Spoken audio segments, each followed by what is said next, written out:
While I'm sure this topic is hot enough to sting, this movie is what inspired it. Get on your knees. Crawl towards me.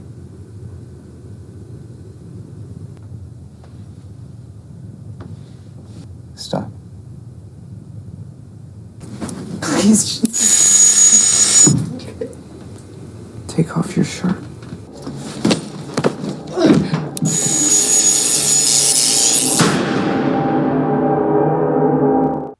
Now what stings? Are you wondering what do you know? I wanna end me. When your heart's on fire and bleeding in a world of faceless demons, fight to see them. Hell will come for the one whose soul refuses. This is only the beginning of my true resurrection. Arriving on a nightmare, praying for a dream. True resurrection. So I recently watched Stay, an indie film with a whopping cast of 5 and a plot that drags like a dead cow. To which I expected loads of cringe, and sadly, it might have delivered by about half. Which is good for the movie, you know. The directing was good, the lighting was well done. I've seen many a movie done well with limited setting, acting, and low budget. You can do a lot with some creativity and a little imagination, and it's always a pleasure to see what can be done with that kind of a challenge. Now, the movie is set up to be this cringy, love story-ish film that darkens the fetish of Stockholm Syndrome. I'd just like to clarify the syndrome itself is not a fetish, but many a tween seem to think this, mixed with a pinch of subdom BDSM, is the perfect recipe for a love story. Beauty and the Beast is toxic, people. And while I'm not going to assume what might have inspired said writers, producers, actors into making this dark love story, because there is frankly a lot of material to go off of, I will start by saying it's not that bad, the movie. Is it low budget? Yes. Is the acting terrible? Yes. I haven't forced myself on you, have I? I haven't hurt you. Let's not pretend like I'm stupid. You haven't touched me yet. It's all I have left. Don't. I don't want to have to use the collar. Now, rent is never free. So while you live here, you're going to have some tasks. I expect you to clean every day. You sweep, you dust, you mop.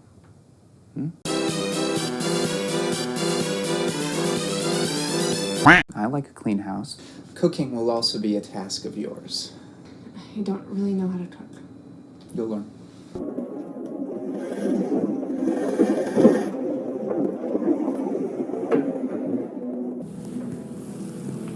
Calm.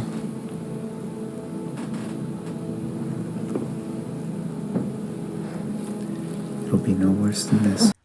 Is the writing horrible? Yeah. I'm not hurting you. I'm gentle. So what's so good about this movie?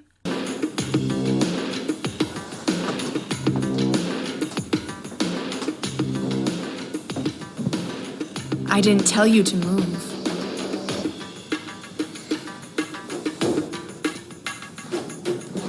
Stand.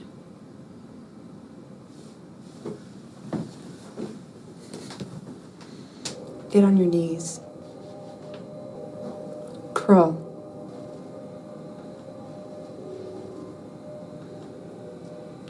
Stop. This isn't love. Love is taking pain away from those you care for, not putting it on them.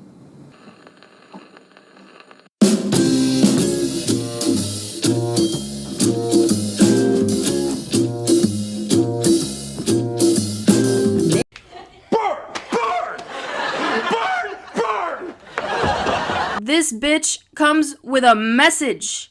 Can I help you? Do you have a moment to talk about our Lord? Have a good day.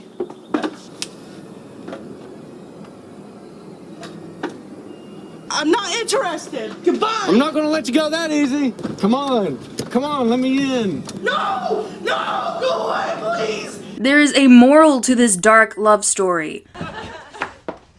Burn! She basically says, fuck you, before leaving him to, most likely, die of electric shock, exhaustion, dehydration, and starvation as payback for trying to make her fall in love with him. But he was such a nice guy. I will say I'm at least impressed by the number of times she does try to escape until they make the deal. Anyway, this movie isn't the first I've noticed trying to make a seemingly toxic relationship non-toxic. But it's not because it didn't happen and that was the whole point of the story and why it ended the way that it did, because it's not romantic. Yeah, okay, I got it. Rosie is another indie film about an awkward guy who kidnaps an inspiring actress to make her fall in love with him. These indie films seem to walk the very thin line between psychological drama and love story. Now, while there are plenty of ideas I have and videos I have planned to write and create about the toxic relationships, what might make one, why I hate After so much, and why I love Jamie Maguire's Beautiful Disaster, even though the main love interest is a testosterone-driven male who's only ever thrown away women until the same thing happens to him and he realizes he doesn't like it. Why is this toxic again? Because the girl is a victim in any scenario. Period. Alright, well that wasn't so bad. Fetch me their soul! In my opinion, Tess and Hardin deserved each other. The most egregious love stories that take on all three to concoct some monster of a recipe the masses seem to enjoy is the... Go on, say it. The alpha and his mate. Dear God. I'll never understand why the whole werewolf/pack love story has become the beast that it is. I mean, do you even know what herd mentality is? Well, I guess in this case it would be pack mentality, and if you like this stuff, more power to you, I guess. I don't get it, you might need help. If I have to read one more, I'm destined to be his mate, or we were to be mated, it's always a power dynamic between two people given little to no context, and more often than not turns violent and abusive. But this is toxic! Yeah, okay, you're all a bunch of hypocrites. I'm not about to tell you what you should write or what you should read. Given relationships in today's literature, especially when it comes to YA, I'm finding more of them are presented as toxic rather than mature. We all make mistakes in love, even into our 30s, 40s. It never ends. We feel there is a certain cycle that's hard to break, and a certain attraction it can be difficult to rewire. It's not like we seek out these in real life. I would hope. But has the idea of having a mature relationship and romance outdated? Are writers afraid to mix chemistry with personality for a better fit, or do they just not know how? Even Nicholas Sparks, of all people. Well, you go out with me? What? No! Oh my God. While these might be exceptions, they do correlate to very serious problems that have been exploited by people in the name of love. Well, her drama teacher, Mr. Wilson, abused his position, grooming her for 2 years before making her believe that they were in love. When he was making the calls and leaving the voicemails, you know, I played the voicemails to the police. They didn't take that as evidence. All they said was, you need to get yourself a nice boyfriend. He said that he was going to ruin her life, he was going to beat her up, he was going to throw acid in her face. Having shown that to the police, they said, well, there's nothing we can do about that. Try and calm down, try and breathe. Have a shock, just try and... please help me. I know, how old's Alice? She's only 23. I mean, you're just coming. I got an accident, absolute psychopath. To places. He bought her presents. He was trying very hard. He was a real gentleman. It didn't seem malicious at the time. As the relationship moved on, strange things started happening. She started to lose friends.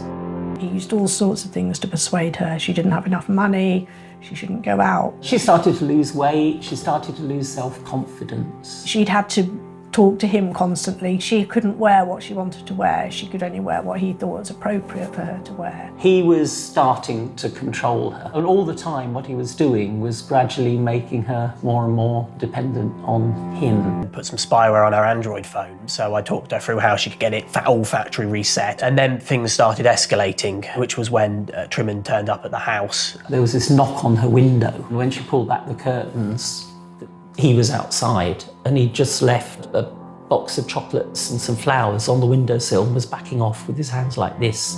He came back on the 12th and just a bit after he was waiting in his car and she came back from work. And then Trimon had come and broken into the house. Climbed in through a window and he cut her throat in the bathroom.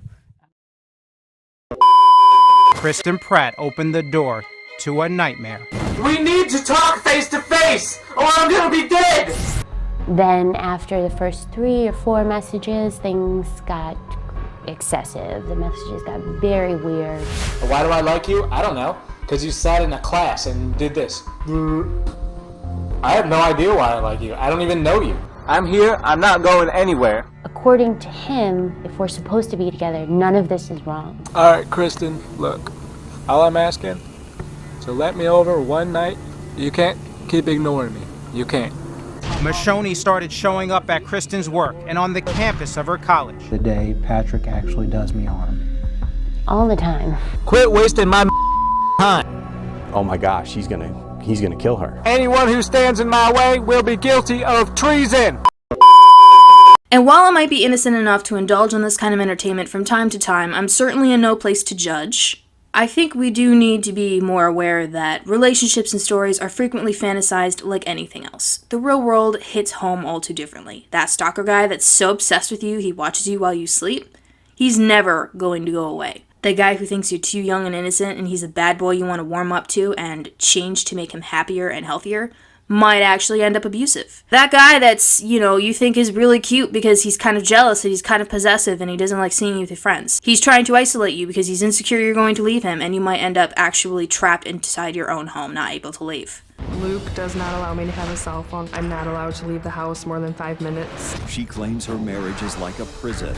You put her in jail, right? I put her in jail. I wanted her to get scared straight, for the lack of better words. Love is not the cure-all to these problems. It's not even the reasons for some of the toxicity we see in these relationships, but they can stem from deeper issues that are frequently ignored and passed off as infatuation or obsession. Having issues with abandonment, victims of emotional, physical, and verbal abuse. These require professional help, not a girlfriend. When it comes to love or romance, I get there's a need for spice, but after a while, the glistening abs and round bosoms of delight seem like they're meant to replace what could be personality. What should be real chemistry between two characters. And that goes for everything beyond erotica. But if that's all there is to any relationship, fictional or real, the love is going to fade out fast. If you think about the connections your characters are making with the readers, consider this.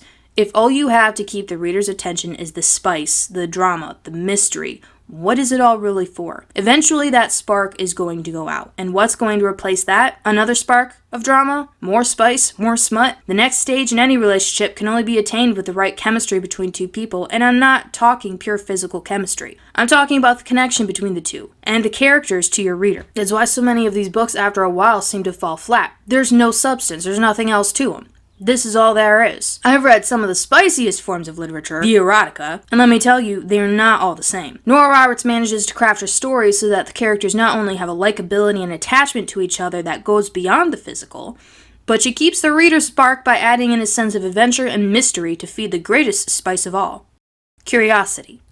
Eloisa James is more than capable of writing a good bedroom scene, but what she excels at is taking stories done and turning them into a fairy tale twist. On top of that, her chemistry between characters is kept alive through humor, empathy, and a deep connection one has to the other, be it a traumatic past, interconnected friendships and relations, or societal differences. Her books aren't just good smut, they're talking points, and fairy tales, and comedies all in one, and this only heightens the efforts of romance. I think erotica itself is underrated. People seem to think all that is needed to make it good is really good, really graphic sex. But there's so much more that a story has to offer, and exploiting it for the chance to sell a paperback your readers can rub off to is a waste of great potential. There are many areas to explore when it comes to the toxic relationships in fiction. Among my favorite tropes are the I can turn the bad boy if I want to, and not because it's an impossible feat, but that the mission itself is just as jaded and self-centered as the bad boy himself, if not more so. I mean, how narcissistic can you be that you believe all your boyfriend needs is a supporting chick to push him to face his fears? Most of which being dark enough and scars deep enough the typical bad boy would be so far from opening up to you. And I'm not about to go all girl defined on you and tell you to avoid Mr. Struggle in your literature, because you might be sending a message to the readers, but maybe we should be more aware of the type of message we are sending. Relationship is not a one-way street, but if you treat it as one in your stories, then there really won't be much to take away from it, except a few misguided teens with the wrong idea that if they're ever kidnapped, they can talk their way out of a bad situation as long as their hair is good and they're wearing shiny pink lip gloss. We really could use more maturity in our romance stories, even in YA, and we can do that without changing a thing about the toxic relationship itself. Instead, expose it. Bring up the points that make this relationship toxic. Create consequences for your character that make the wrong decision as one does in real life. There are people who have existed in these circles of hell and passed through them scathed or unscathed. Maybe they have more to say about it than we ever could.